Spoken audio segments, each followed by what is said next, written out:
Science-based studies were starting to show little to no risk of COVID in schools as early as the fall of 2020.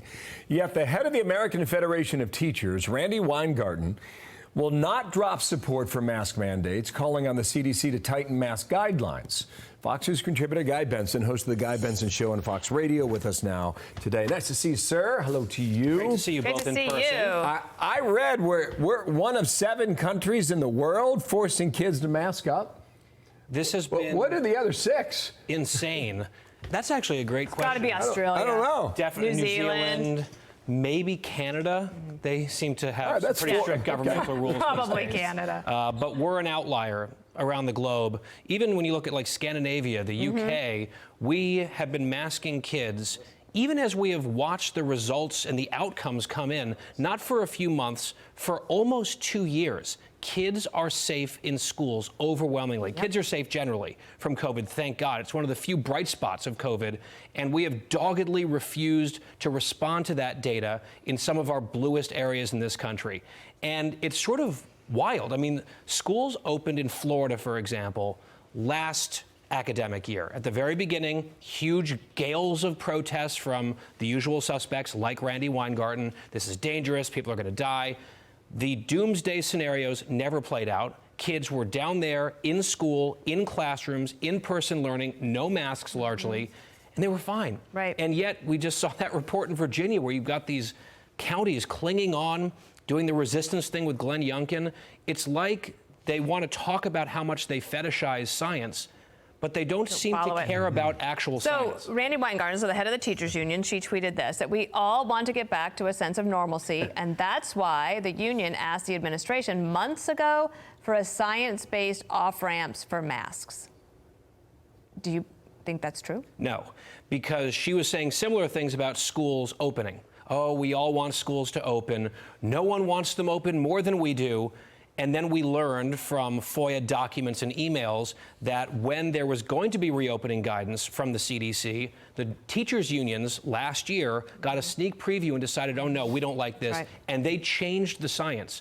I mean, remember that was when Rochelle Walensky, the head of the CDC, was said to be speaking in her personal capacity? Yep. Until those emails. And then Randy Weingarten sort of stomped into the situation and shot down a path to at least opening schools faster nationwide while insisting publicly that she really just wanted the schools to be open. She's lying. She's followed up that too. I saw her on MSNBC a couple weeks ago. Just play this clip because she said she was an advocate for this going back 3 months ago. I am in favor of an off-ramp on masks. Right. The real issue becomes, is the spread low enough so that there's no dissemination or transmission in schools? Okay, all right. So that was, she said she was a fan back in November. It's the longest off-ramp in America. This off-ramp is longer than most interstates. Where did she get her MD? I'm trying to remember. Because we have seen doctor after doctor on our air, people that we trust, Dr. McCary, Dr. Sapphire. Dr. Siegel. Dr. Siegel, of course, all of them. I mean, Neshwat, I've had them all on the show. You guys have too. They've been so terrific for these years. She's saying we're waiting for an off-ramp. The off-ramp was the data as early as we said in the open here of fall 2020.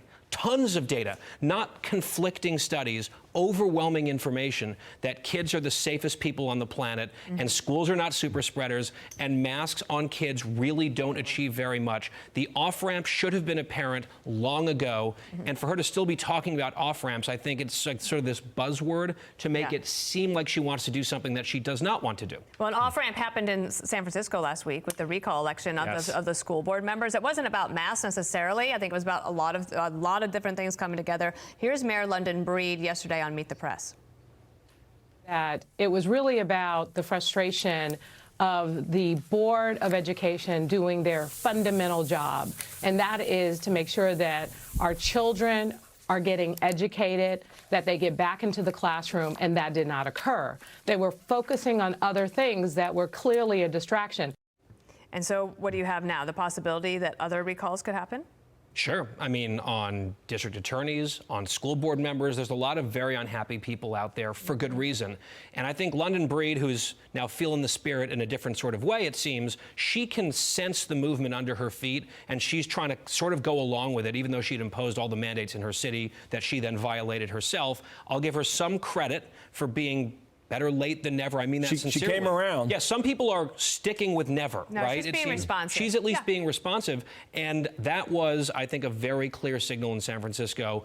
This is all too much, and we're not going to take it anymore. And the margins were overwhelming. Do you think red education flag. will be one of the top issues in the midterm elections? Absolutely. Because sometimes people say education will be, and then it doesn't really turn out to be. But it does feel to me like it's all Virginia wrapped up. and San Francisco back to back, and don't forget New Jersey in there too in a big swing. It's a Good point. huge issue. You know, I just came from a Super Bowl a week ago where there were 70,000 people in one stadium. And I saw a headline this morning that said the COVID numbers in California continue to go down.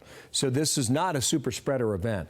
Yet at the State of the Union in Capitol Hill, in less than 10 days from now, they will have COVID protocols in place. As of today, that's the plan.